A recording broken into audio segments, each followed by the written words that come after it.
ఈరోజు ధ్యానం కొరకు నేను దేవుని సన్నిధిలో కనిపెడుచుండగా ప్రభు ఇచ్చిన వాక్య భాగము మత్తయి సువార్త 10వ అధ్యాయము 28వ వచనం. మత్తయి సువార్త 10వ అధ్యాయము 28వ వచనము. మరియు ఆత్మను చంపనేరక దేహమునే చంపువారికి భయపడుకుడి, కానీ ఆత్మను దేహమును కూడా నరకములో నశింపచేయగల వానికి మిక్కిలి భయపడుడి అని ఈ వాక్యంలో రాయబడి ఉంది. నేను మొన్నటి దినము ఇదే వాక్య భాగంను లూకాసు వార్తలో నేను చదివాను.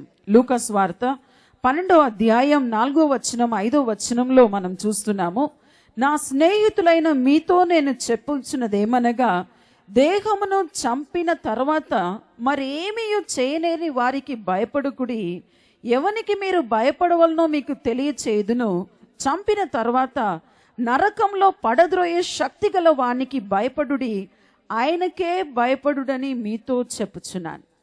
ఈ వాక్యంను నేను ధ్యానించుండగా పరిశుద్ధాత్మ దేవుడు నాతో మాట్లాడడం ప్రారంభించినాడు. ఈ గోకావరం ఈ యొక్క ప్రాంతంలో ఈ వాక్య భాగమును మాట్లాడమని. ఈ వాక్యంలో మీరు చూస్తే ఇక్కడ రాయబడి ఉంది, రెండు మాటలు మనం చూస్తున్నాం, ఒకటి ఆత్మ, ఇంకొకటి దేహము. అయితే ఈ రోజులో ఒకవేళ మనం ఆలోచిస్తే, ఈ రోజు మీరు ఇంతమంది వచ్చారు తప్పకుండా దేవుని వాక్యం వినడానికి. ఇందాక అయ్యగారు చెప్పిన రీతిగా మీరు ఆత్మీయంగా పోషించబడాలని మీరు వచ్చినారు, కరెక్టే. అయితే సాధారణంగా మన జీవితంలో చూస్తే దేనికి మనం ప్రాముఖ్యత ఇస్తున్నాం? దేహమునక, ఆత్మక? ఈ దేహం గురించి ఒకవేళ చూస్తే, మొన్న నేను ఒకరిని చూస్తూ నేను అన్నాను, ఒక రోజుకు ఎన్నిసార్లు మనము అద్దంలో మన ముఖం చూసుకుంటాం కదా. అంటే మన దేహము, మన శరీరంలో మన దేహంకు చాలా ప్రాముఖ్యత ఇస్తూ ఉంటున్నాం. అంటే ఇది అవసరం లేదో నేను చెప్పడం లేదు, కానీ ఏది ముఖ్యమో వాక్యంలో మీరు చూస్తే ఇక్కడ రాయబడి ఉంది, మీ శరీరమును చంపిన తర్వాత దానికి ఇంకా ఎక్కువ చేయలేని వారి గురించి మీరు ఏం భయపడకూడదు, మీ శరీరంను చంపు వారి గురించి భయపడకూడదు. అంటే ఇప్పుడు ఎవరెవరిని చంపుతారు ఇది చెప్పడానికి నేను రాలేదు. అంటే మన శరీరము గురించి ఒకవేళ మరణము కావచ్చు, లేకపోతే విపత్తు కావచ్చు, ఏదో ఒక రీతిగా ఈ భూమిలో జన్మించిన ప్రతి ఒక్కరు కూడా ఒక రోజు తప్పకుండా ఏం చేయాలి? ఈ శరీరం విడిచిపెట్టి పోవాలి. ఇది శాశ్వతమైనది కాదు. 1000 ఏళ్ళు మనం ఈ భూమిలో మనము ఉండలేం. నేను నా పిల్లలతో మాట్లాడుతున్నప్పుడు చెప్పాను, 1000 సంవత్సరం మనం ఉంటామా? నేను అన్నాను, 1000 సంవత్సరం ఉంటాం. ఎప్పుడు? దేవుని రెండో రాకడ తర్వాత 1000 సంవత్సర పరిపాలనలో మనం ఆయనతో పాటు మనం ఉండబోతున్నాం, అది నిత్య జీవంలో.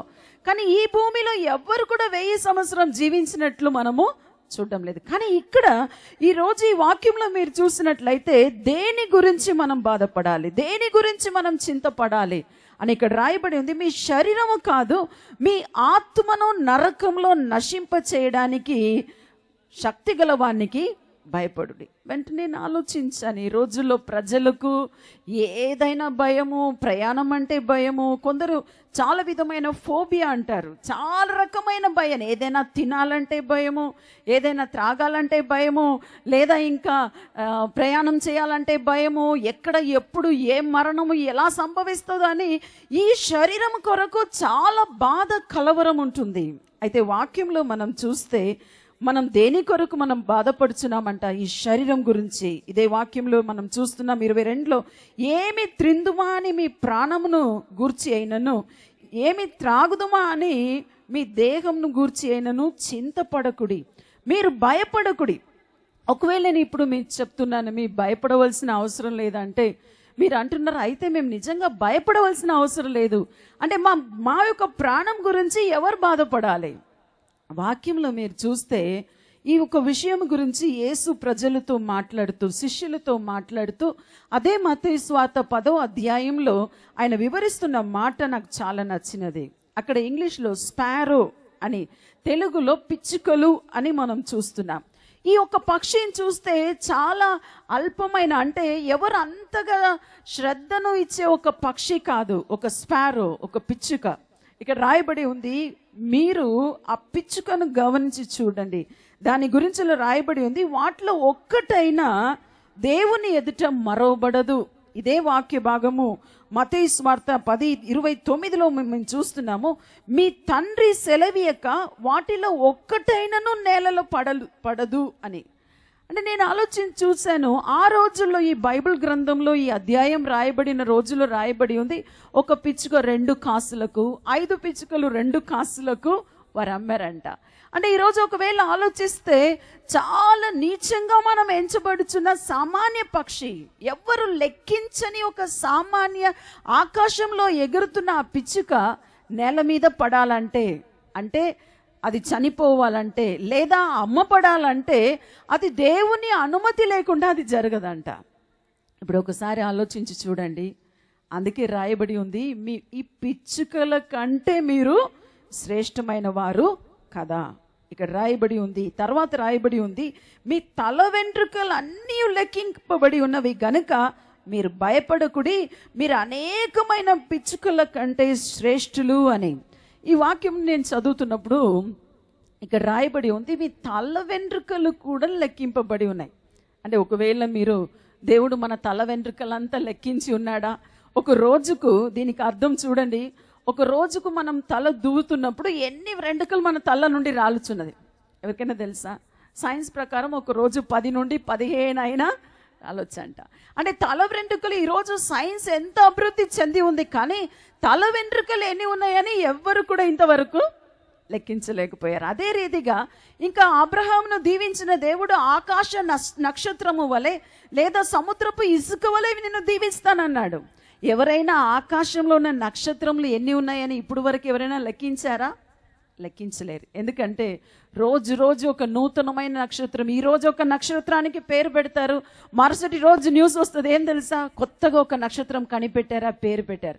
అది అయిపోయే వరకు ఆ రోజు రాత్రి అంటారు ఇంకొక నక్షత్రం అంతరిక్షంలో ఉంది అని. సో దేవుని జ్ఞానం ఎటువంటిదంటే, ఆకాశంలో ఎన్ని నక్షత్రంలో ఉన్నాయో ఆయనకు తెలుసు, మీ తల వెంట్రుకలు ఎన్ని ఉన్నాయో ఆయనకు తెలుసు. ఇక్కడ అది కాదు సమస్య. ఏం తెలుసా, మనకు దీనిలో నుండి మనం ఏం తెలుసుకోవాలంటే, అంత ఎరిగి ఉన్న దేవుడు మిమ్మల్ని గురించి ఎంతగా ఆయన పట్టిస్తున్నాడంటే, మీకు తెలియదు మీ తల నుండి ఎన్ని తల వెంట్రుకలు రాలనో, కానీ మీ యొక్క ఆయుష్ కాలము ఎవరి చేతిలో ఉందండి? దేవుని చేతిలో ఉంది. హల్లెలూయా. మీరు ఎంత ఆశపడినా చూడండి, మీకు మరణం అనేది, కానీ మీ యొక్క శరీర మరణం అనేది దేవుని అనుమతి లేకుండా ఒక్క క్షణం ముందు కూడా జరగదు. ఒక క్షణం ముందు కూడా. ఎవరికంటున్నారు? దేవుని వెతుకుచున్న బిడలకు, దేవుని కనిపెడుచున్న బిడల జీవితం ఎంత శ్రేష్టమైనదంటే, దేవుని అనుమతి లేకుండా, దేవునికి తెలియకుండా మీ యొక్క ఆయుష్ కాలము ఏ రీతిగా మరణం సంభవించడం గురించి మనం బాధపడవలసిన అవసరం లేదు. మన శరీరం ఈ భూమిని విడిచిపెట్టి పోవాలంటే అది తప్పకుండా దేవునికి తెలిసే ఉంటుంది. అందుకే ఇక్కడ రాయబడి ఉంది, మీ యొక్క ఆయుష్కాలమైన చేతిలో ఉంది. ఆయన పిచ్చుకల కంటే మీరు శ్రేష్టంగా ఉన్నారు, మీ తల వెంట్రుకలు కూడా ఆయన లెక్కించి ఉన్నాడని. నేను మర్చిపోలేని ఒక విషయము, ఒకసారి ఒక బహిరంగ సభలో మాట్లాడడానికి వెళ్ళాను చాలా సంవత్సరముల క్రితం. ఆ రీతిగా నేను చివరిగా మీటింగ్ అయిపోయిన తర్వాత చాలా మందికి ప్రార్థన చేయడం ప్రారంభించాను. అప్పుడు భయంకరమైన దురాత్మ పట్టిన ఒక ఆమె స్టేజ్కి వచ్చింది. ఆమెకు నేను ప్రార్థన చేస్తున్నప్పుడు అది నన్ను ఫస్ట్ చూసి బ్రతిమలాడింది, అమ్మా దయచేసి విడిచిపెట్టవా. నేనన్నా, నీకు ఈ శరీరంలో అధికారం లేదు, విడిచిపెట్టు. తర్వాత తెలిసిపోయింది, అయ్యో ఈమె దగ్గర బ్రతిమలాడితే పనికి రాదు అని చెప్పి మళ్ళీ బెదిరించడం ప్రారంభించి, ఇదిగో చూడు, ఈ రోజు రాత్రి నువ్వు ప్రయాణం చేస్తావు, నిన్ను చంపుతానని. నేను ఒక్క క్షణం ఆలోచించకుండా నేను చెప్పాను, ఇదిగో చూడు, నా తల వెంట్రుకల్లో ఉన్న ఒక్క తల వెంట్రుకలను కూడా నీకు తీయడం నీకు సాధ్యం కాదు. ఎందుకంటే నా దేవుడు దాన్ని నా ప్రాణంను నువ్వేం తీస్తావు, నేను దేవుని బిడ్డ అని నేను చెప్పాను. హల్లెలూయా, హల్లెలూయా. ఈరోజు చూడండి, ఒకవేళ మన విశ్వాసం ఎలా ఉందంటే ప్రతి దానికి మనం భయపడుతుంటాం, అయ్యో ఏం జరుగుతుందో, అపోది ఏం చేస్తాడు అని. అయితే ఈరోజు మన జ్ఞాపకం ఏం చేసుకోవాలంటే, నేను దేవుని చేతిలో ఉన్నాను. మీరు నిజంగా మీరు దేవుని బిడ్డ అయితే మీ జీవితంలో జరుగుతున్న సమస్తం ఆయనకు తెలుసు. మొట్టమొదటిగా మనకు భయం అవసరం లేదు. రెండవదిగా రాయబడి ఉంది, చింతపడకుడి. దేని కొరకు చింతపడుచున్నాం? చాలా ప్రేయర్ రిక్వెస్ట్ వస్తుంది. దేవుణ్ణి ఎరిగిన వారైనా సరే, దేవుణ్ణి ఎరగని వారైనా సరే, అందరూ మాట్లాడటం మొదలు పెడితే వారి మాటలంతా చింతనే. Worries worries and worries worries. ఎంత వరీస్ అంటే, సిస్టర్ నా పిల్లలకి ఎలా పెళ్ళి అవుతుంది, సిస్టర్ అదే ఎలా జరుగుతుంది, నా కూతురు అమెరికాలో ఉంది, అక్కడ తుఫాన్ వచ్చింది, ఇక్కడ నీలం వచ్చింది. ఒక్కొక్కరు ఒక్కొక్క రీతిగా రోజు రోజు చింత చింత. అంటే చింత దేని గురించి? ఈ శరీరం గురించి, ఈ శరీరం గురించి.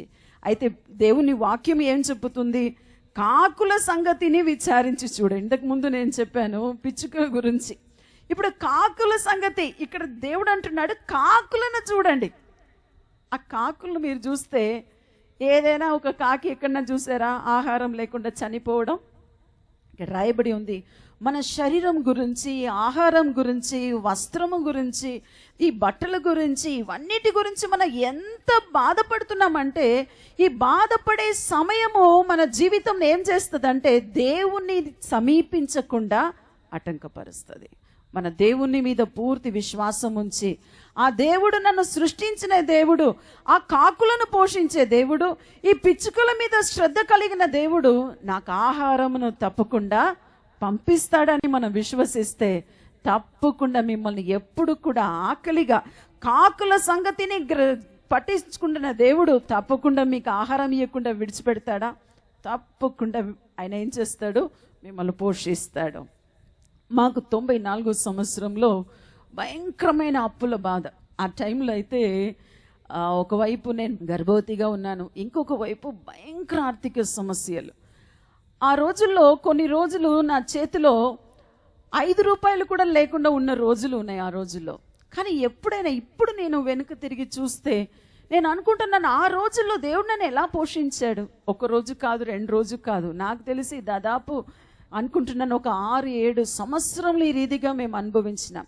ఈరోజు ఒకవేళ ఆలోచిస్తే ఎక్కడి నుండి అయినా ఒక్క రోజైనా కూడా నేనైనా సరే, నా బిడ్డలైనా సరే, ఒక పెద్ద పాప ఉంది అప్పుడు, ఆ పాప అయినా సరే ఎప్పుడైనా వస్త్రం గురించి కానీ, ఆహారం గురించి కానీ ఒక్క రోజు అయినా పస్తుగా ఉన్నట్టు నాకు గుర్తే లేదు. హల్లెలూయా.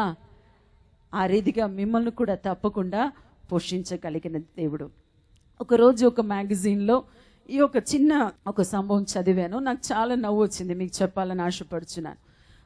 చాలా వృద్ధాప్యంలో ఉన్న ఒక స్త్రీ విదేశంలో, మన దేశం కాదండి, విదేశంలో, ఆమె ఎప్పుడు స్తుతిస్తూనే ఉంటుందంట. ప్రభువా మీరు నన్ను పోషిస్తున్నారు, నీకు స్తోత్రము, నాకు ఆహారం పంపించుచున్నారు, నీకు స్తోత్రము, అనుదిన ఆహారంను మీరు నాకు ఇస్తున్నారు, మీకు స్తోత్రము.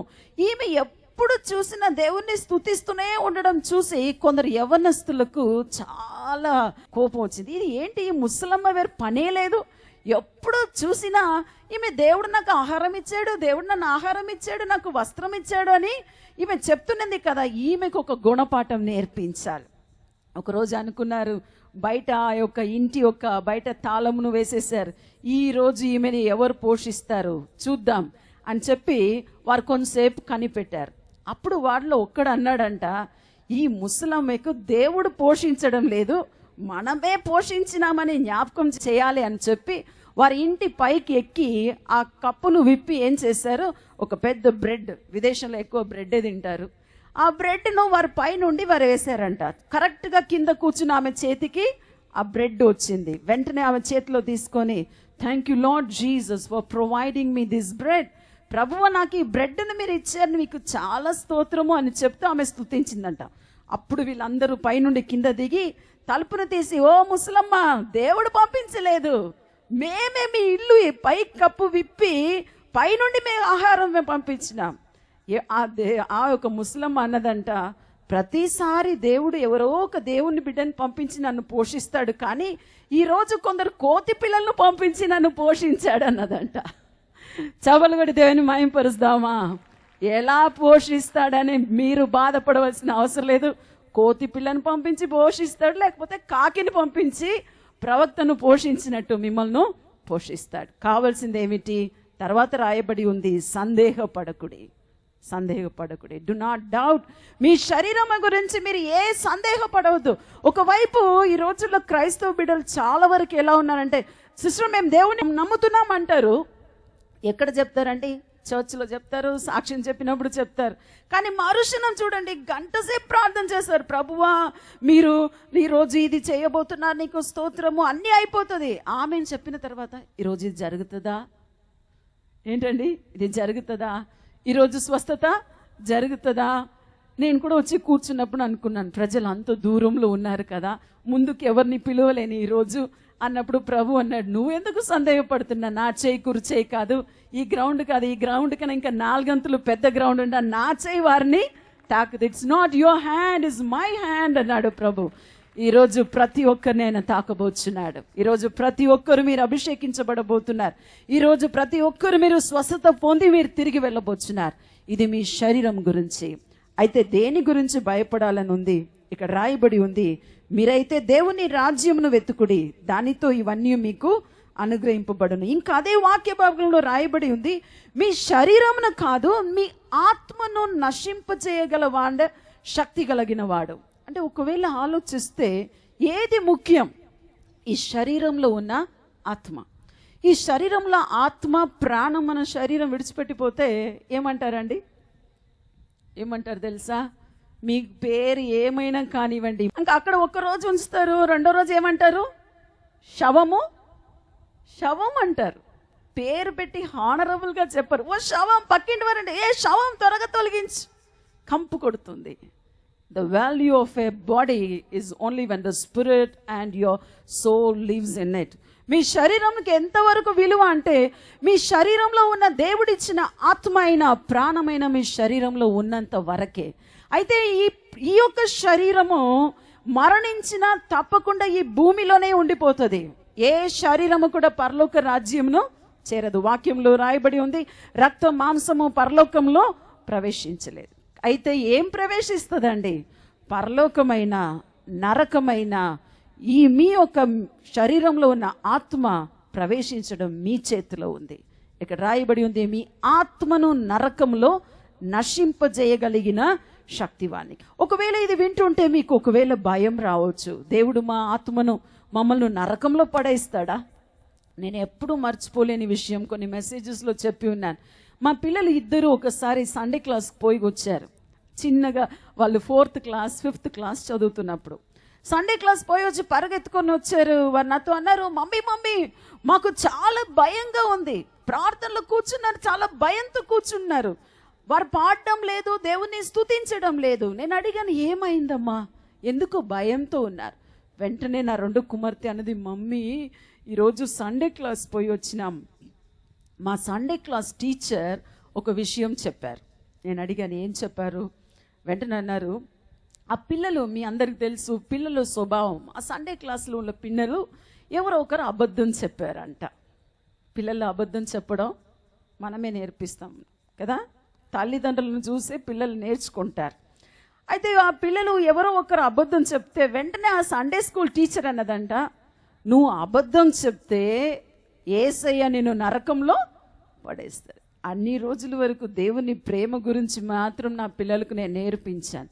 వారు వెంటనే అడిగారు, మమ్మీ అబద్ధం చెప్తే యేసయ్య, మేము యేసప్ప అంటాం తమిళ్లో.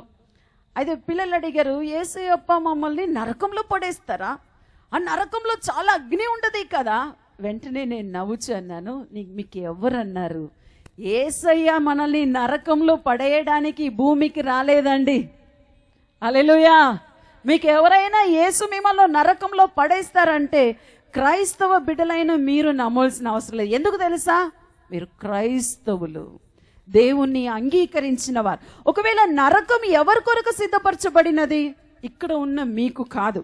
వాక్యంలో మీరు చదివి చూస్తే మత్తయి సువార్త 41వ వచనంలో రాయబడి ఉంది, శపింపబడిన వారులారా, నన్ను విడిచి అపవాదికిని సాతానుకును వాని దూతలకు సిద్ధపరచబడిన నిత్య అగ్నిలోనికి పోడి అని రాయబడి ఉంది. ఎవరికండి ఈ నరకం? ఈ వాక్యం స్టార్టింగ్లో ఉంది, శపింపబడిన వారికిని సాతానుకు. శపింపబడినది ఎవరు తెలుసా? మనుషులు ఒకవేళ పాపం చేసినప్పుడు వారు శపించబడినారు. కానీ ఈ నరకం అనేది దేవుడు మనుషులకని సిద్ధపరచలేదు, సాతానుకును పడిపోయిన దూతలకును శపించబడిన దూతలకని సిద్ధపరిచినారు. అయితే ఒకవేళ మీరు అడగొచ్చు, ఎందుకు సిస్టర్ మాకు కాదని మీరు ఎందుకు అంటున్నారు, ఎవరికి అని మనం బైబిల్లో చూస్తే, ఒకవేళ పాపం చేస్తున్న వారు, ఇక్కడ రాజీబడి ఉంది హెజ్కేలు గ్రంథము 18వ అధ్యాయం 4వ వచనంలో, పాపము చేయు వాడే మరణము నొందును. ఇది ఇంగ్లీష్ బైబిల్లో చూస్తే the soul that sinner shall die అని ఉంది. అంటే పాపము చేయుచున్న వాడే మరణము నొందును. అయితే మీరు అడగొచ్చు, పాపం చేయకుండా ఎవరైనా భూమిలో ఉంటారా? పాపము చెయ్యని వ్యక్తి ఒక్కడైనను లేడు, నీతిమంతుడు ఒక్కడైనను లేదు అని వాక్యంలో ఉంది. అయితే ఈరోజు మనం ఎందుకు ఇక్కడ కూడి వచ్చి ఉన్నాం? ఇంతమంది మీరు కూడి వచ్చారు, మీరందరూ మీరు నరకంలోనికి వెళ్తారని చెప్పడానికి నేను రాలేదు, మీ అందరికీ పరలోక రాజ్యం చూపించడానికి వచ్చాను. ఇక్కడ రాయబడి ఉంది, పాపము చేయువారు అంటే పాపము చేయుచున్న ఆత్మనే మరణమును నందును. ఇంకా చూస్తున్నాం, రోమీలకు రాసిన పత్రిక 6:23లో రాయబడి ఉంది, పాపం వల్ల వచ్చు జీతము మరణము, అయితే దేవుని కృపావరము మన ప్రభువైన యేసు క్రీస్తునందు నిత్య జీవము అని రాయబడి ఉంది. ఇక్కడ ఒకే వచనంలో 2 వాగ్దానము ఇవ్వబడింది. ఏమని రాయబడి ఉంది? పాపం నాకు వచ్చు జీతము మరణం. అంటే ఇది ఎలా జరుగుతుంది? వాక్యంలో మీరు జాగ్రత్తగా చదివి చూస్తే, మరణము యొక్క బలము అంటే ఆత్మ మరణించడం లేదా నరకగ్నికి పోవడము, ఎవరు ఆత్మ వెళ్ళుచున్నదంటే, ఎవరు పాపం చేయుచున్నారో వారు మరణమునకు వారు దాసులు. మరణమునకు అధిపతి సాతాను. మరణం శరీర మరణము కాదు, ఆత్మ మరణం. ఒకవేళ మీరు పాపము చేసి మీరు యేసుక్రీస్తును అంగీకరించకుండా చనిపోతే ఒకవేళ మరణానికి పాలు పొందొచ్చు. ఇక్కడ మన వాక్యంలో హెబ్రేయులకు రాసిన పత్రిక 2వ అధ్యాయం 15వ వచనంలో రాయబడి ఉంది, మరణము యొక్క బలము గల వాణిని అనగా అపవాదిని మరణము ద్వారా నశింప చేయుటకును, జీవిత కాలం అంతయు మరణ భయము చేత దాస్యమునకు లోబడిన వారిని విడిపించుటకును ఆయన కూడా రక్త మాంసంలో పాలివాడయ్యను. ఒకవేళ ఇది చదువుతున్నప్పుడు మీకు అర్థం చేసుకోవడానికి కొందరు కష్టంగా ఉండవచ్చు. క్లుప్తంగా చెప్పాలంటే, మరణానికి అధిపతి ఎవరంటే సాతాను. ఎందుకు సాతాను? ఎవరికి అధిపతి అంటే, ఎవరు పాపం చేస్తున్నారో వారి మరణానికి వారు తప్పకుండా అనుభవించాలి. ఎందుకంటే వారు సాతానుకు వారు లోబడి ఉన్నారు. అంటే ఈ సాతాను యొక్క చేతిలో ఉన్న అధికారంను తీసివేయడానికి యేసు ఏం చేశాడండి? ఈ భూమికి రక్త మాంసముతో, అంటే దేవాది దేవుడు, దేవుని ఏకైక కుమారుడు ఈ లోకానికి దిగి వచ్చాడు. ఎలా దిగి వచ్చాడు? చాలా సింపుల్గా మీకు అర్థమయ్యేటట్టు చెప్పాలంటే, దేవుడు ఎవరండి? దేవునికి ఏ స్వరూపం ఉంది? దేవునికి ఏ స్వరూపము లేదు. అందుకే వాక్యంలో రాయబడి ఉంది, దేవుణ్ణి ఆరాధించు వారు ఆత్మతోనూ సత్యముతోనూ ఆరాధించాలి. దేవునికి స్వరూపము లేని దేవుడు ఈ లోకంలో వచ్చి మనల్ని విడిపించలేడు. ఏం చేయలేడు? ఈ లోకానికి వచ్చి విడిపించలేడు. ఎందుకు తెలుసా? ఆయనకు పాప పరిహారము కొరకు రక్తము చిందించబడాలి. దేవుడు ఆత్మ గనుక నరులో ఒక స్వభావం అంటే మన శరీరము, ఈ రక్తం మాంసముతో ఉన్న శరీరం ఆయనకు లేదు. ఆయన ఆత్మ, ఆత్మకు రక్తము మాంసము లేదు. అయితే దేవుడు ఏం చేశాడు? ఈ యొక్క మానవులను రక్షించాలంటే తను ఏర్పాటు చేసిన ఆ నిబంధన, ఆ న్యాయము, ఆ చట్టము, ఆ లాను తనే ఏం చేయలేడండి? దాన్ని తృణీకరించలేడు. అందుకని నేను కూడా మానవుడిగా ఈ లోకంలో జన్మిస్తాను. ఎలా జన్మించాలి? లోకంలో తల్లి గర్భంలో జన్మించిన ప్రతి ఒక్క నరుడు కూడా పాపి అని మన వాక్యంలో చూస్తున్నాం. పాపము లేకుండా లోకంలో జన్మించాలి. ఇది ఎలా సాధ్యం? అందుకే మన వాక్యంలో చూస్తున్నాము, ఒక తల్లి గర్భములో వచ్చి ఆయన జన్మించినాడు. పురుషుని వివాహం చేయని ఒక కన్యక గర్భంలో. చాలా మందికి ఈ అనుమానం ఉంటుంది. నాకు చాలా సంవత్సరం ఉండిన ఒక అనుమానం, తల్లి గర్భంలో జన్మిస్తే తల్లి రక్తంలో ఉన్న పాపము యేసులో లేదా? మీకు ఆ డౌట్ ఎప్పుడు రాలేదా? తల్లి గర్భంలో ఉన్న రక్తము ఇంకా బిడ్డతో కలిసిపోతే ఆ రక్తంలో పాపం ఉంది కదా, స్త్రీ పాపం చేయలేదా అని కొందరు అడగొచ్చు. నేను మొన్న సైన్స్ రీసెర్చ్లో ఒక బుక్ చదివాను, యేసుక్రీస్తు జన్మం గురించి. దానిలో రాయబడిన మాట ప్రకారం ఇక్కడ ఎవరైనా డాక్టర్స్ ఉంటే మీకు తెలుసు, లేదంటే మీరు సైన్స్ బాగా చదివి ఉంటే మీకు తెలుసు. ఏం తెలుసా, ఒక తల్లి గర్భంలో రూపం పొందుతున్న ఏ బిడ్డ అయినను సరే, తల్లి రక్తము గర్భంలో ప్లసెంటా అని ఉంటుంది. ఆ ప్లసెంటాను తల్లి గర్భంలో ఆహారం మాత్రమే బిడ్డకు చేరుతుంది, కానీ తల్లి రక్తము ఎంత మాత్రము బిడ్డ శరీరంలో కలిసి పోదు. తల్లి రక్తము ఎంత మాత్రం బిడ్డ శరీరంలో కలిసిపోదు. ఏ తల్లి అయినా ఆ బిడ్డకు, అంటే ఇంగ్లీష్లో ఎగ్ అంటారు. ఇప్పుడు మీరు కోడిగుడ్డు తీస్తే కోడిగుడ్డులో రక్తం ఉందా? కోడిగుడ్లో రక్తం లేదు. అది మరలా అది పిల్లలు పెట్టిన తర్వాతనే రక్తము ఉంటుంది. అంటే అది అవన్నీ ఈ ప్రొసీజర్స్ నేను ఇప్పుడు చెప్పడం లేదు. అదే రీతిగా సైన్స్ ప్రకారము తల్లి రక్తము ఎంత మాత్రము బిడ్డ శరీరంలో కలిసిపోదు. అందుకే యేసు రక్తంలో ఏం లేదండి, యేసు రక్తంలో ఏం లేదు, పాపము లేదు. పాపము లేని రక్తము ఈ భూమిలో యేసు పుట్టి తన రక్తమును, పరిశుద్ధ రక్తమును ఆయన కార్చాడు. అందుకే రాయబడి ఉంది, మరణమును జయించాలంటే ఆ మరణ శాసనము ఎవరు రాశారో వారు చనిపోవాలి. ఇప్పుడు చూడండి, మన దేశంలో మన డెమోక్రటిక్ కంట్రీ అంటాం. డెమోక్రటిక్ అంటే మన ఎలక్షన్ పెట్టి మనము ఒక నాయకుని ఎన్నుకుంటున్నామో ఆ నాయకుడు ఏం చేయాలి, వారుకో 4-5 సంవత్సరం. ఈరోజు అమెరికా ఎలక్షన్లో ఒబామా జయించారు, ఆయన ఇంకో 4 years ఉంటారు. కానీ ఒక రాజ్యంలో చూస్తే, అందుకే రాయబడింది దేవుని రాజ్యమును వెతకడి.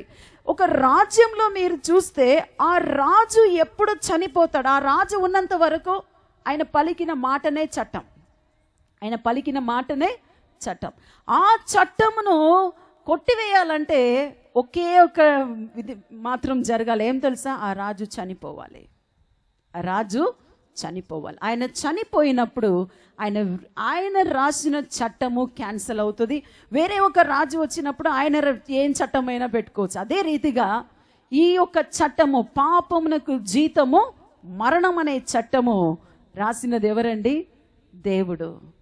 ఆ దేవుడే రక్తమును, పరిశుద్ధ రక్తం లేకుండా పాప క్షమాపణ లేదు, రక్తము చిందించకుండా పాప క్షమాపణ లేదు. అందుకే యేసు ఈ భూమికి వచ్చి రక్తమును చిందించారు. మీ పాపం ఎప్పుడు క్షమించబడినదో మరణము మీ మీద, అంటే ఎప్పుడు మీరు యేసుక్రీస్తు రక్తమును మీరు అంగీకరించి, ఈయన రక్తం వలన నేను పాప క్షమాపణ పొందినానని మీరు విశ్వాసముతో మీరు పలుకుచున్నారో, మీ నోటితో మీరు ఒప్పుకొని మీ హృదయంలో మీరు నమ్ముచున్నారో, ఆ క్షణం మీ పాపమునకు పరిహారము, యేసు చిందిన రక్తం మీ పాపములంతా కడిగివేసి మీరు మరణము, మీ ఆత్మ మరణించకుండా మీరు నిత్య జీవంలోనికి మీరు దాటిపోతారు. హల్లెలూయా. తర్వాత అపవాదికి మీ మీద అధికారము లేదు.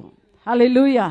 ఈరోజైతే మీరు ఏం చేయాలి, ఒకవేళ క్రొత్తగా ఈరోజు ఈ వాక్యంను వింటున్నవారు, లేదా ఇన్ని రోజులు అర్థం చేసుకోకుండా భయముతో రోజు రోజు రోజు ఒక్కసారి మీరు నీతిమంతులైన తర్వాత రోజు మీ ఆత్మను పరిశీలన చేయాలి. కానీ రోజు మీరు పాపిగా మారిపోవడం లేదు. రోజు దేవుణ్ణి స్తుతించుకుంటూ, దేవుణ్ణి ఆరాధించుకుంటూ, అంటే మీరు పాపం మీలో రాకూడదంటే కృతజ్ఞత కలిగిన హృదయముతో ఇక్కడ రాయబడిన రీతిగా దేవునికి భయపడుడి. ఈ భయం అంటే నాకు ఎప్పుడు గుర్తుకొస్తుంది, ఎలా భయపడాలండి? ఇప్పుడు చూడండి, ఒక దొంగ పోలీసును చూసి భయపడతాడు, ఆ భయం వేరే కదా. దొంగ పోలీసును చూసి భయపడతాడు. కానీ మీ పిల్లలు మిమ్మల్ని చూసి భయపడతారా? మీరు కొట్టి తిట్టి బెదిరించి మీ పిల్లలు మిమ్మల్ని చూసి భయపడితే అది వేరే భయం, అది దొంగ పోలీసుకున్న భయమే. కానీ మీరు కొట్టకుండా, మీరు తిట్టకుండా, మీ గురించి మీ మీద చాలా ప్రేమతో మీ పిల్లలు మీకు లోబడినప్పుడు అది తల్లి బిడ్డల మధ్య ఉన్న ప్రేమ, అది మర్యాదతో కూడిన భయం. ఇప్పుడు మా ఇంట్లో నాకు 3 పిల్లలు ఉన్నారు. నేను ఎప్పుడు మొన్న ఎవరో అడిగారు, మీ మమ్మీ మిమ్మల్ని కొడతారా? నా కూతురు ఆలోచిస్తుంది, ఏమో ఆలోచిస్తున్నా. ఆమె అంటే, అంకుల్ నాకు గుర్తే లేదు, మా మమ్మీ ఎప్పుడు కొట్టారో నాకు గుర్తులేదు. వెంటనే నన్ను చూస్తా, సిస్టర్ మీరు కొట్టారా? నేను కొట్టను.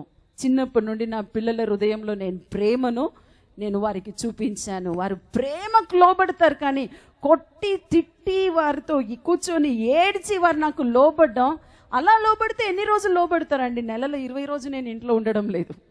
నెలలో 20 రోజులు మీటింగ్స్ అని తిరుగుతూనే ఉన్నాను. కానీ వారైతే నాకు ఖచ్చితంగా లోబడతారు. ముగ్గురు కూడా లోబడతారు. అదే రీతిగా ఆ లోబడ్డానికి కారణం ప్రేమతో కూడిన భయము, నా మీద ఉన్న మర్యాద, నా మీద ఉన్న ప్రేమ.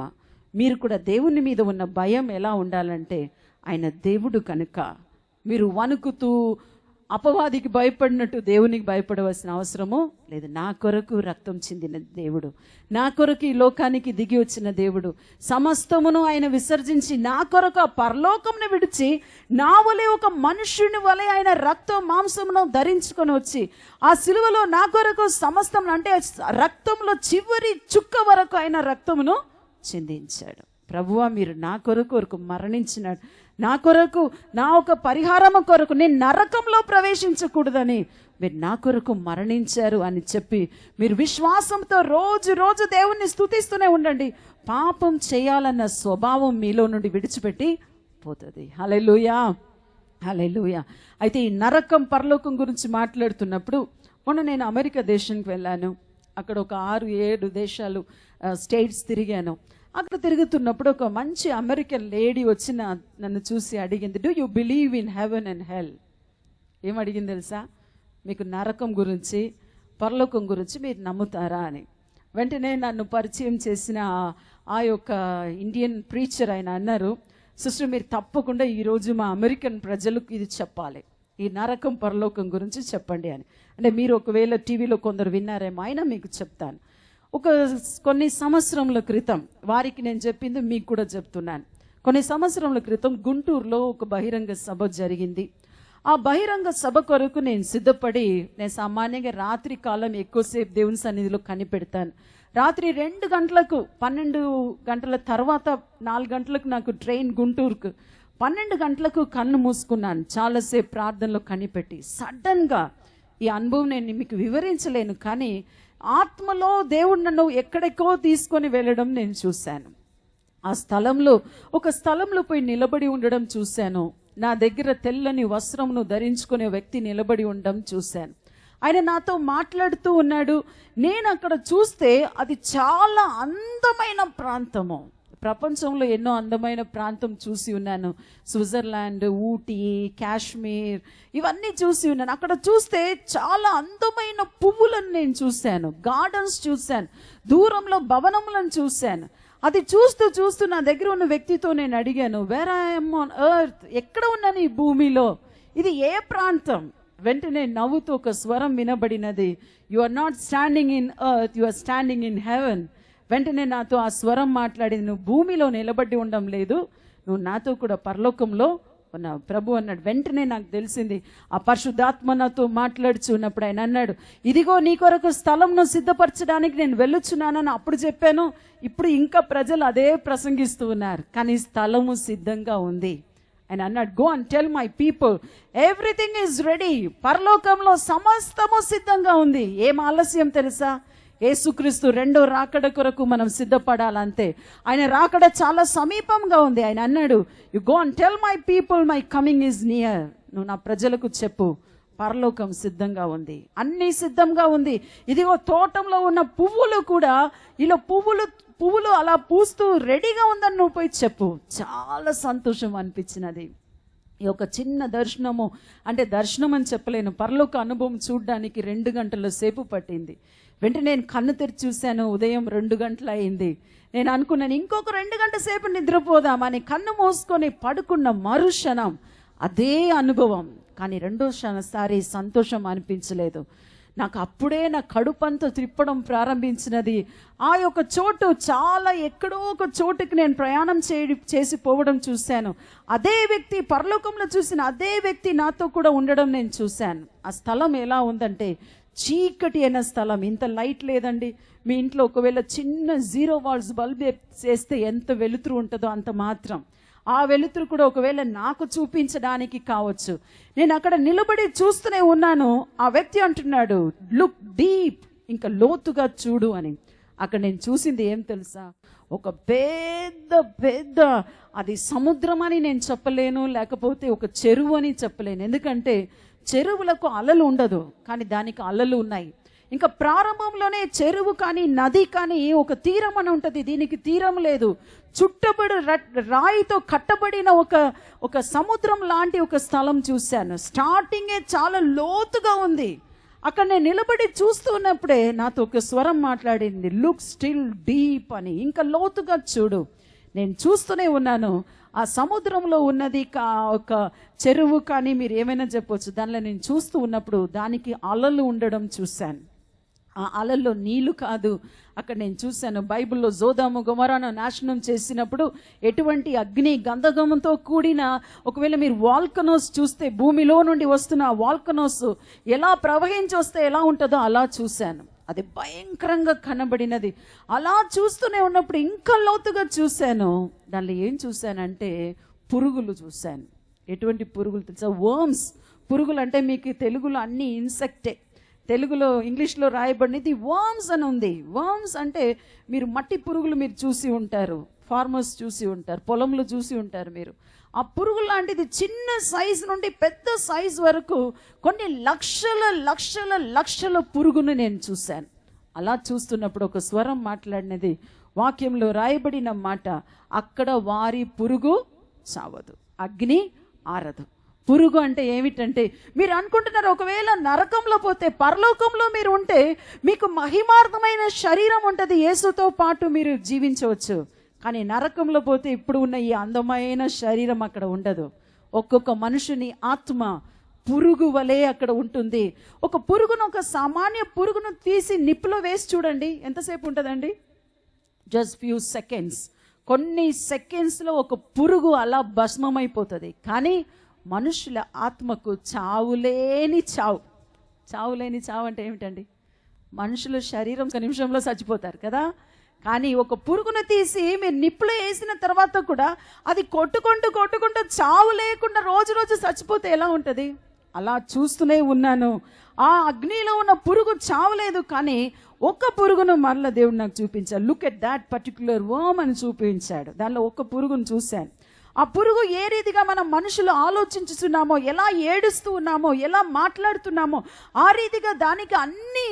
ఇప్పుడు మన శరీరంలో ప్రాణం ఉన్నంత వరకే నిప్పు వేడిగా ఉంటుందని తెలుసు, నిప్పు కాలుస్తుందని.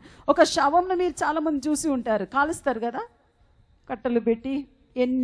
అది చందన కట్ట పెట్టినా సరే, ఏ కట్ట పెట్టినా సరే అది ఏమైపోతుంది? కాలిపోతుంది. ఇప్పుడు ఇంకా మాడిఫై చేసేసారు, ఎలక్ట్రికల్ ఫ్యూనరల్. ఎలక్ట్రిక్ బాక్స్లో వేస్తారు. విదేశాల్లో చెప్పారు, ఇక్కడ ఎలక్ట్రిక్ బాక్స్లో వేస్తారంట, అక్కడ భస్మమై వచ్చేస్తుందంట. అక్కడ చాలా మోడల్గా కాల్చేస్తున్నారు. కానీ ఈ యొక్క పురుగు గురించి నేను చూశాను. ఆ పురుగు కాలిపోతుంది, కానీ అది కాలిపోతున్నప్పుడు మంట మండుతుంది, దానికి చనిపోవడం లేదు. ఒక పురుగు చూస్తాను, ఆ పురుగు ఆలోచిస్తుంది, నేను ఎలాగైనా ఇక్కడ నుండి అక్కడ కూడా పోయి తెలివితేటలు చూపించాలని అనుకుంటున్నారు. ఏం చేద్దాం? నరకంలో కూడా ఆ పురుగు అనుకుంటుంది, నేను ఎలాగైనా ఆ తీరానికి వెళ్తాను. అది మెల్లగా పాకుచు అప్పుడే నేను ఆ నది తీరంలో ఉన్న ఒక రాయి చూశాను. ఆ బండ మీద అది ఎక్కడానికి ప్రయత్నించినది. అప్పుడే చూసినాను, సముద్రం అలలాగా ఒక అల వచ్చి ఒక నాలుక వలె ఆ పురుగును పట్టుకొని మరలపోయి ఆ అగ్నిలో వేయడం చూశాను. భయంకరమైన ఏడుపు, భయంకరమైన దుఃఖం. అక్కడ ఉన్న ఒక్కొక్క పురుగు ఏడుపున, ఒక్కొక్క పురుగు ఒక స్వరమును అక్కడ పళ్ళు కొరుకుతున్న ఆ స్వరము సౌండ్ వింటున్నప్పుడు నేను నా లైఫ్లో అలా భయపడలేదు. నా జీవితంలో సామాన్యంగా అందరూ అంటారు, సిస్టర్ భయపడరు అంటారు. ఫ్లైట్ కూలిపోతుందని ఆకాశంలో ఒకరోజు ఉన్నప్పుడు కూడా భయపడలేదు. నేనన్నా తప్పకుండా ప్రభు నన్ను భూమిలో చేర్పిస్తాడు. అటువంటి భయం, నేను ఏసీ రూమ్లో ఉన్న నా మంచం అంతా చెమటల్లో తడిచిపోయి మరలా భూమిలో వచ్చి నా శరీరంలో నా ఆత్మ దేవుడు మరల లేపినప్పుడు, నేను కన్ను తెరిచి చూసినప్పుడు ఉదయం 4 గంటలు నేను అడిగాను, ప్రభువా ఇది ఏమిటి, ఇది ఎందుకు నాకు చూపించారు? అప్పుడు ప్రభు అన్నారు, నువ్వు ఏ బహిరంగ సభకు పోయినా, నువ్వు ఎన్నోసార్లు చెప్పినా పర్వాలేదు, కానీ ఒక్కసారి అయినా ప్రజలకు నువ్వు చెప్పాలి, నరకం అనేది సత్యము, పరలోకం అనేది సత్యం. ఇప్పుడు మీ అందరి ఎదుట నేను 2 చాయిస్ ఉంచాను. ఇక్కడ ఎక్కడ ప్రవేశించాలని మీరు నిర్ణయం చేయాలి. పరలోక రాజ్యంను, అంటే పరలోకంలో ఉన్న ఆ రాజ్యంను కొన్నిసార్లు అనేక భక్తులకు ప్రభు చూపించి ఉన్నాను. నేను కూడా కొన్నిసార్లు చూసి ఉన్నాను. ఆ పరలోకంలో ఉన్న అందమైన ఆ ప్రాంతం మీకు కావాలనా? అక్కడ దుఃఖం లేదు, అక్కడ ఏడుపు లేదు. నేను కొన్నిసార్లు అంటాను, అక్కడ బీపీ లేదు, అక్కడ డయాబెటిక్ లేదు, అక్కడ వంకర కాళ్ళు లేదు, ఒక కన్ను గుడ్డితనం లేదు. మొన్న ఒక ముస్లిం వచ్చి, అమ్మ ప్రార్థన చేయండి, నాకు గ్లైకమ్మ వచ్చింది, నా కన్నంతా పోయింది బిడ్డ. ఆమెకి 80 దాటింది. నేనన్నాను, ఆంటీ 80 సంవత్సరం అయింది కదా. ఆమె అన్నది, అమ్మ నాకు బైబిల్ వాక్యం చదవాలని ఆశ ఉందమ్మా. నేను అన్నాను, ఆంటీ మీ ఆశ చాలా మంచిది, నేనైతే ప్రార్థన చేస్తాను. ఆమె అన్నది, బిడ్డ నేను పరలోకం పోతానా? నేను అన్నాను, మీరు తప్పకుండా పరలోకం పోతారమ్మా. అక్కడ మీకు ఈ గ్లైకోమా గురించి బాధపడవలసిన అవసరం లేదు. దేవుడు మీకు మంచి చూపునిస్తాడు. మీరు ఎల్లప్పుడూ 24 గంటలు ఆ దేవుణ్ణి స్తుతించుకుంటూ, ఆ యేసును చూస్తూ మీరు ఆనందంగా ఈ భూమిలో ఉన్న దుఃఖం అంతా మర్చిపోతారని చెప్పాను. శరీరంలో ఉన్నంత వరకే ఈ బాధ, దుఃఖము, వ్యాధి, రోగము అంతా కూడా. కానీ ఒకసారి శరీరంను విడిచి దేవుని రాకడ కానీ మరణము కానీ మమ్మల్ని వేరుపరిచినప్పుడు మనం చేరితే పరలోక రాజ్యం చేరాలి, లేదా నరకము చేరాలి. ఏది చేరుతుందండి? ఈ శరీరము చేరదు. ఈ శరీరము రక్తం మాంసం మట్టితో మట్టిగా కలిసిపోతుంది. కానీ మీలో ఉన్న ఆత్మ పరలోకము కానీ నరకము కానీ తప్పకుండా చేరాలి. అయితే మీరు పాపమునకు లోబడి అపవాదికి లోబడి ఉంటే అప్పుడు మీరు దానికి అధిపతి అయిన అతడు నరకమే ఇస్తాడు. కానీ దేవునికి లోబడినప్పుడు, యేసు నా కొరకు రక్తంను చిందించినాడు, ఆ రక్తం మీద విశ్వాసముతో నేను నీతిమంతురాలుగా నేను జీవిస్తానని మీరు ఒప్పుకున్నప్పుడు దేవుని రాజ్యం మీ యొద్దకు వచ్చి ఉన్నది. అందుకే ప్రభు అంటున్నాడు, మొదటిది దేవుని రాజ్యంను, ఆయన నీతిని వెతుకుడి. దేవుని రాజ్యం ఏమిటి? రోమీలకు రాసిన పత్రిక 14వ అధ్యాయంలో 17వ వచనంలో మనం చూస్తున్నాం. అక్కడ రాయబడి ఉంది, దేవుని రాజ్యము భోజనమును పానము కాదు, కానీ నీతియు సమాధానమును పరిశుద్ధాత్మ యందలి ఆనందమునై ఉన్నది. ఇక్కడ రాయబడి ఉంది, దేవుని రాజ్యం అంటే ఏమిటి? అది నీతి, సమాధానము, పరిశుద్ధాత్మ ఆనందం. మీరు అడుగుచ్చు, సిస్టర్ ఈ నీతి, ఈ సమాధానము, ఈ పరిశుద్ధ ఆనందం ఎలా వస్తుంది? క్లుప్తంగా 3 విషయాలు. ఈ నీతి అంటే ఎలా వస్తుంది? కొందరు అనుకుంటారు, ఎక్కువ బైబిల్ చదివితే వస్తుందా అండి? యేసు జీవించిన దినములో ఒకవేళ మీరు బైబిల్ చదివి చూస్తే సువార్త భాగములు ఎక్కువైనా గద్దించినది పరిసయ్యులను, శాస్త్రులను. ఈరోజు నేను ట్రైన్లో ప్రయాణం చేస్తూ నేను చెప్తూ వచ్చాను, కొన్నిసార్లు ఏమీ తెలియని ప్రజలు త్వరగా పరలోక రాజ్యం చేరిపోతారు. ఎందుకంటే వారు త్వరగా యేసుని అంగీకరిస్తారు, పరిశుద్ధాత్మతో నింపబడతారు, పరలోక రాజ్యం వెళ్ళిపోతారు. కానీ బైబిల్ను బాగా చదివిన వరకు 1000 ప్రశ్నలు ఉంటుందండి. ఇదెలా జరుగుతుంది, అదెలా జరుగుతుంది? నాతో ఎక్కువ వాదించేవారు బైబిల్ చదివేవారే, బాగా చదివినవారు. నేను అంటాను, బైబిల్ను తల క్రిందగా చదివినవారు. నేను కూడా బైబిల్ను బాగా చదువుతాను. కానీ నేను అన్నాను, ఎంతగా మీకు ఇవ్వబడునో, మీకు ఎంత తెలుసో మీరు అంత భయంతో ఉండాలి. Then much you know you are more accountable. మీకు ఎంత తెలుసో మీరు లెక్క ఇవ్వాలి. నేను అన్నాను, నాకు ఎంత రోజు నేను ఈ బైబిల్లో ఉన్న మర్మాలను దేవుడు నాకు బయలుపరుస్తున్నాడు, నాకు ఇంకా భయం పెరిగిపోతుంది. ఎందుకంటే నేను లెక్క అప్పచెప్పాలి. ఇక్కడ మనం చూస్తున్నాం, ఆ రోజులో ఒక పరిసయ్యుడు అనుకున్నాడు, యేసు దినములు, ఆయన పేరు నికోదేము. ఆయన అనుకున్నాడు, ప్రభువా నువ్వు గొప్ప దేవుడు, యేసు ఎద్దకు వస్తున్నాడు, నువ్వు నీతిమంతుడు కనుక, నీ నీతిమంతుడని నాకు తెలుసు దేవుడు ప్రభువా. వెంటనే ఆయనతో మాట్లాడుతూ ఆయనతో ప్రభు ఏమంటున్నాడు తెలుసా? నీవు మరల జన్మిస్తేనే తప్ప నీవు నీతిమంతుడు అవ్వడం అసాధ్యం. ఆయన అంటున్నాడు, నేను మళ్ళా నా తల్లి గర్భంలో పోయి నేను ఎలా జన్మిస్తాను? మరలా జన్మించాలని అంటున్నావు కదా. వెంటనే యేసు అంటున్నాడు, ఒక్కడు నీటి మూలంగాను ఆత్మ మూలంగాను జన్మిస్తేనే తప్ప ఆయన పరలోక రాజ్యము చేరడు. నీటి మూలముగా అంటే ఏమిటి? క్లుప్తంగా చెప్పాలంటే, యేసుక్రీస్తు నా కొరకు ఈ లోకానికి వచ్చి జన్మించాడు, నా కొరకు రక్తంను చింది మరణించాడు అని జ్ఞాపకం చేసి ఎవరు నీళ్ళలో మునిగి లేస్తున్నారో ఆ బాప్తిసానికి అర్థం ఏమిటంటే, ఆయన మరణమును నేను ఒప్పుకుంటున్నాను అంటే, నీటి నుండి మీరు బయటికి వచ్చినప్పుడు ఆయన పునరుద్ధానంను నమ్ముచున్నాను అని మీరు ఒప్పుకుంటున్నారు. అదేనండి బాప్తిసం. బాప్తిసం అనేది ఒక ఆచారము కాదు, అది ఒక పెద్ద కాంట్రవర్షియల్ సబ్జెక్టు కాదు, మనం నమ్ముచున్నాం అంతే. బాప్తిజమం అంటే నిజంగా మీరు యేసుక్రీస్తుని ఎరిగి, యేసుక్రీస్తుని నమ్మి, నా కొరకు సిలువలో రక్తం కార్చాడని నమ్మి మీరు నీళ్ళలో మీరు మునిగినప్పుడు మీరు నూతనంగా జన్మిస్తూ ఉన్నారు. అది శరీర జన్మ మాత్రం కాదు, మరల రాయబడింది మీరు ఆత్మలో జన్మించాలి. మీ శరీరము నీళ్ళలో ములుగుతుంది, కానీ మీ ఆత్మ జన్మించకుండా ఎన్నిసార్లు మీరు నీళ్ళలో ములిగినా, 7 సార్లు కాదు 77 సార్లు మీరు నీళ్ళలో ములిగినా ఆ బాప్తిజమాకు విలువ లేదు. అందుకే ఏం జన్మించాలి? మీలో ఉన్న ఆత్మ, మీలో ఉన్న ఆత్మ. ప్రభువా నా పాపమును క్షమించము, నేను చేసిన దోషములను క్షమించండి, మీ రక్తము ద్వారా నన్ను ప్రభువా మీరు ఈరోజు నాకు విమోచన ఇచ్చారు, విడుదల ఇచ్చారు అని మీ ఆత్మలో నుండి మీరు చెప్పినప్పుడు అప్పుడు మీరు నూతనంగా జన్మిస్తారు. అదే నికోదేముతో యేసు అన్నమాట. రెండోదిగా సమాధానం ఎప్పుడు వస్తుంది? దేవుని రాజ్యం మన మధ్య ఎలా వస్తుంది? వాక్యంలో మనం చూస్తున్నాం. మత్తయి సువార్త 12వ అధ్యాయం 28వ వచనంలో, లూకా సువార్త 11:20లోను రాయబడి ఉంది, దేవుని ఆత్మ వలన నేను దయ్యమును వెళ్ళగొట్టుచున్న ఎడల నిశ్చయముగా దేవుని రాజ్యం మీ యొద్దకు వచ్చి ఉన్నది. ఈరోజు చాలా ప్రసంగాలు ఉన్నాయి దేవుని రాజ్యం గురించి, అవన్నీ నేను ఇప్పుడు చెప్పలేను. మీరు అడగవచ్చు, దేవుని రాజ్యం అంటే ఏమిటండి? అది ఒక రాజ్యమా? అక్కడ పోయి మేము తింటామా, త్రాగుతామా? పరలోక రాజ్యం వేరే, దేవుని రాజ్యం ఏమిటి? యేసు యొద్దకు పోయి కొందరు అడిగారు, ప్రభువా దేవుని రాజ్యం అంటే ఏమిటి? లూకా సువార్తలో 17వ అధ్యాయం 20-21లో మనం చూస్తున్నాం.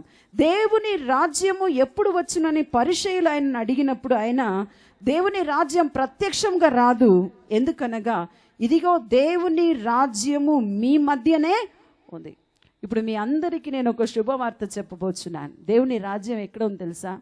ఇంతకుముందు నేను చదివిన వాక్య భాగంలో యేసు అంటున్నాడు, నేను ఈ దయ్యమును వెళ్ళగొట్టిన ఎడల దేవుని రాజ్యం మీ యొద్దకు వచ్చి ఉన్నది. దయ్యం ఎక్కడ ఉంటుందండి? మనం అనుకుంటాం ఆకాశంలో ఉంటాడు, చెట్లో ఉంటాడు. ఆయన చెట్లో ఉండడము, ఆకాశం ఉండడం విడిచిపెట్టండి. ఆయన ఆకాశంలో ఉన్నప్పుడు, చెట్లో ఉన్నప్పుడు ఏ బాధ లేదు. ఆయనకు ఒక శరీరం కావాలి. ఆయనకేం కావాలి? శరీరం. మనుషుల్లో ఆయన ఉన్నప్పుడు, అది దయ్యం ఒక శరీరంలో ఉన్నప్పుడు, అపవాది ఒక శరీరంలో ఉన్నప్పుడు, అది అతని రాజ్యము, అతని ఇల్లు అని వాక్యంలో చూస్తున్నాం. ఒకరోజు ఒక పాస్టర్ భార్య మా ఇంటికి వచ్చారు. ఆ పాస్టర్ అన్నారు, సిస్టర్ మా భార్యకు చాలా సంవత్సరం నుండి 16 సంవత్సరం ఏమో అన్నారు, కడుపు నొప్పితో బాధపడుతుంది. అప్పుడప్పుడే నేను సేవలో వస్తున్నానండి, నాకు అప్పుడు 26, 27. నాకు దయ్యాలు చేతులు ఉంచాలంటే నాకు చాలా భయం. నాకు ఈ వరం లేదు కదా, నేను ఎలా చేతులు ఉంచాలి? నేను అన్నాను, సరే పాస్టర్ గారు, మనం ముగ్గురు కలిసి ప్రార్థన చేశాం, మోకరించినాం. ఒక దయ్యం వెళ్ళగొట్టడానికి నేను ఉపవాసం చేయాలి. నేను కూడా మోకరించాను, నేను ప్రార్థన చేస్తున్నాను. ప్రభు అయిన పాస్టర్ కదా, ప్రార్థన చేస్తున్నప్పుడు పరిశుద్ధాత్మ అంటున్నాడు, లే యువర్ హ్యాండ్ ఆన్ హర్, ఆమె మీద నీ చేతులు ఉంచు. నేను అంటున్నాను, వాళ్ళు పాస్టర్ కదా, నేను ఎలా చేతులు ఉంచాలి ప్రభువా? ఏదైనా అనుకుంటే నేనేం చేయాలి? ప్రభు అంటున్నాడు, యు లే యువర్ హ్యాండ్, నువ్వు చేతులుంచు. నేను మెల్లగా లేసాను, చూశాను, వారి ఇద్దరు కన్ను మూసుకొని ఉన్నారు. అమ్మ ఇదే మంచి టైం, చేతులు ఉంచుదామని పోయి చేతులు ఉంచగానే ఆమెలో ఉన్న దురాత్మ మాట్లాడడం ప్రారంభించినది. ఆమెతో నేను అన్నాను, నీకు ఈ శరీరంలో ఉండడానికి అధికారం లేదు, దయ్యం ఆ శరీరంను విడిచిపెట్టగా అనగానే ఫస్ట్ నేను చెప్పినట్టు చాలా ఆమె శరీరంలో చాలా దయ్యాలు, ఆ దయ్యాలని ఒక్కరితో మీరు వెళ్ళండి నేను రాను. చివరిగా ఒక దయ్యం పోలేదు. అది నాతో ఏం చెప్పింది తెలుసా? అమ్మా, ఈ శరీరంలో 16 సంవత్సరం నుండి ఉంటున్నాను, ఇది నా ఇల్లు. ఏం చెప్పిందండి? ఇది నా ఇల్లు, ఈ ఇల్లు నువ్వు విడిచిపెట్టి పోమంటే నేను ఎక్కడికి పోతాను? నాకు కూడా జాలి కలిగింది, ఎక్కడ పోతుంది? తర్వాత నేను ఇవన్నీ నాతో మాట్లాడవద్దు, నువ్వు ఈరోజు ఈ అది ఇంకా తర్వాత సాకు లేదండి. ఆమె రోడ్లో పోతున్నప్పుడు అక్కడ ఒక రాయి ఉందండి, దాన్ని తన్నిందండి, ఆమె నన్ను పిలిచిందండి, అందుకే వచ్చా. నేనన్నాను, ఈ స్టోరీస్, ఈ కథలంతా నాకు అవసరము లేదు. నోరుమోయ్, యేసు నామంలో నీకు ఆజ్ఞాపిస్తున్నాను, ఈ రోజు నుండి ఈ శరీరం నీ ఇల్లు కాదు, పరిశుద్ధాత్మ నివసించే ఆలయము, విడిచిపెట్టని చెప్పగానే ఆ శరీరంలో నుండి ఆ దయ్యం విడిచిపెట్టిపోయింది. విడిచిపెట్టిపోయిన వెంటనే ఆమెకు కడుపులు నొప్పి వెంటనే స్వస్థత అయింది. హల్లెలూయా! దేవుని రాజ్యం ఎక్కడ ఉంది తెలుసా? ఎక్కడో లేదండి. యేసు అంటున్నాడు, మీలో నుండి నేను దయ్యమును వెళ్ళగొట్టిన ఎడల, పరిశుద్ధాత్మ ద్వారా వెళ్ళగొట్టిన ఎడల. ఎందుకు? పరిశుద్ధాత్మ మీ శరీరంలో దిగి వచ్చినప్పుడు మీరు దేవుని మందిరముగా, దేవుని రాజ్యముగా మీరు మారిపోతారు. ఇక్కడ కూర్చున్నప్పుడు నేను ఆలోచించాను, ప్రభువా, ఈరోజు ఇంతమందిని మీరు మీ ఆత్మతో నింపితే ఈ గోకావరము దేవుని రాజ్యముగా మారిపోతుంది. హల్లెలూయా. ఈరోజు మీరు అడగబోతున్నారు, ప్రభువా నేను నీకు మందిరంగా మారిపోవాలి. నేను ఎప్పుడు ఒక మాట అంటాను సేవకుల సదస్సులో, ఏమంటానంటే, నేను అంటాను, I'm the walking temple of God. నేను దేవుని ఆత్మ నివసించుచున్న శరీరం నా శరీరంగా ఉన్నప్పుడు నేను నడుస్తున్న దేవాలయం. అందుకే యేసు భూమిలో ఉన్నప్పుడు చెప్పిన మాట మీరు చూస్తే, దేవుణ్ణి ఎక్కడ ఎప్పుడు కూడా ఆరాధించే సమయము వస్తుంది. నా ఆరాధించే సమయం మీకు చెప్తే మనం అనుకుంటాం, మనం ఇలాగే కూర్చొని ప్రార్థన చేయాలి, అలాగే మోకరించి ప్రార్థన చేయాలి అని చాలా మనుషులు ఏర్పాటు చేసిన కట్టడలు చాలా ఉంది. కానీ మీకు ఒక మంచి మాట నేను చెప్తున్నాను. ఏం తెలుసా? మీరు దేవాలయంగా ఉన్నప్పుడు మీరు వంట చేస్తూ ప్రార్థన చేయొచ్చు. ఏం చేయొచ్చు అండి? ఇప్పుడే నేను ఫ్రీ అయిపోయినాను, సేవలో వచ్చాను కనుక నాకు వంట పని లేదు. కానీ నేను ఆత్మను పొందుకున్న క్రొత్త దినములో 91వ సంవత్సరంలో ఇంటి పని చేయాలి, వంట పని చేయాలి, అన్నీ చేయాలి. ఎలా చేస్తాను తెలుసా? క్రొత్త ఆనందం కదా, నూతనమైన అభిషేకం. ఆ రోజు రక్షణ ఆనందం. ఎప్పుడు చూసినా వంట చేస్తూ నా చేతిలో ఆ స్పూన్ పట్టుకొని ఉంటాను, నా చేతిలో అభిషేకం పారుతూ ఉంటుంది. కొన్నిసార్లు ఆ రీతిగా చాలా రీతిగా నడుస్తూ ప్రార్థన చేసి, ఇప్పుడు కూడా నేను సిస్టర్తో చెప్తూ వచ్చాను, నాకు చాలా ఇష్టం. నేను ఎయిర్పోర్ట్కి వెళ్తున్నప్పుడు, వరంగల్ నుండి హైదరాబాద్ ఎయిర్పోర్ట్ వెళ్ళడానికి 4 hours అవుతుందండి. ఏం చేస్తాను తెలుసా? మంచిగా కార్లో ఎక్కి కూర్చుంటాను, సీట్ బెల్ట్ వేసుకుంటాను, కన్ను మూసుకుంటాను. 4 hours నాన్ స్టాప్ దేవుణ్ణి స్తుతిస్తూనే ఉంటాను. అదేమిటండి? నా శరీరము దేవాలయము. పరిశుద్ధాత్మ నాలో నివసించినప్పుడు నేను దేవుని మందిరంగా ఉంటాను. దయ్యమును వెళ్ళగొట్టినప్పుడు ఆత్మైన దేవుడు మీలో వచ్చి నివాసం చేసినప్పుడు మీరే దేవుని రాజ్యముగా ఉంటారు. ఒక రోజు ఆ రీతిగా నేను ప్రయాణం చేస్తున్నప్పుడు మరణ భయం గురించి చెప్పి ముగించబోతున్నాను. ఒక రోజు నేను హైదరాబాద్కి వెళ్ళాను. ఒక యూనివర్సిటీలో నేను ఆ రోజు సేవారత్న అవార్డు పొందుకొని ఒంటరిగా కారులో తిరిగి వస్తున్నాను. రాత్రి కాలం అయింది. నేను అంటున్నాను, ప్రభువా, ఈ ఒక అవార్డు పొందుకోవడానికి ఇవన్నీ నాకు అర్హత లేదు తండ్రి అని మంచిగా నేను ఒక్కదనే వెనుక సీట్లకు ఉన్నాను. దేవుణ్ణి స్తుతించుకుంటూ వస్తూ ఉన్నాను. సడన్గా కారు ఎక్కడో ఆకాశంలో ఎగిరినట్టు అనిపించినది నాకు. 1 నిమిషంలో ఊపిరి పట్టుకొని చూశాను, కారు భూమిలో లేదు, అలా పైకి పోయింది చూడండి. అప్పుడు కూడా నేను అన్నాను, థ్యాంక్ యూ జీసస్. ఏంటి ప్రభువా ఇది? ఒకే ఒక మాట పిలిచాను, జీసస్ అన్నాను. కారు వచ్చి అలాగే దమ్మని దేని మీదో పడినట్టు అనిపించినది. కొంతసేపు ఆయన డ్రైవర్ని అడిగాను, ఏమైంది రమేష్? వెంటనే అన్నాడు, అమ్మగారు మీరు డోర్ తెరవకండి, నేను వచ్చి చెప్తాను, మీరు అక్కడే ఉండండి, చాలా చీకటిగా ఉంది. ఆ డోర్ తెరిచి కిందికి దిగినాడే ఎక్కడో సౌండ్ వస్తుంది, రాళ్ళ సౌండ్ వస్తుంది. ఇది ఏంటి? నాకు ఏం అర్థం కాలేదు. ఎక్కడి నుండో ఎక్కి వచ్చి కారు ఎక్కుతున్నాడు. నేను అడిగా, నేను ఎక్కడ పోయినా, ఇది ఏమైంది, మనం ఎక్కడ ఉన్నా? వెంటనే అన్నాడు, అమ్మ ఇది ఒకే ఒక సింగిల్ రోడ్, అటు ప్రక్కన ఒక బండి ఆపి ఉంది, ఆ వెనుక నుండి ఎవరో సడన్గా మన కారు ఎదుట ఇంకొక బండి వచ్చేసింది, స్ట్రైట్గా పోతే తప్పకుండా ఈ రోజు యాక్సిడెంట్ జరగాలి. నేను అడిగాను, ఏం జరిగింది? ఆయన అన్నాడు, ఏం జరిగిందో తెలియదు, మీరు స్తుతించడం వింటూ నేను కార్ డ్రైవింగ్ చేశాను, సడన్గా ఈ స్ట్రైరింగ్ ఏరో త్రిప్పినట్టు నాకు అనిపించినది, ఆయన లెఫ్ట్కి ఎలా పోయిందో కార్ నాకు తెలియదు అన్నాడు. వెంటనే చూస్తే ఆయన అన్నాడు, ఇప్పుడు మన కార్ ఎక్కడ ఉంది తెలుసా అని అడిగాడు.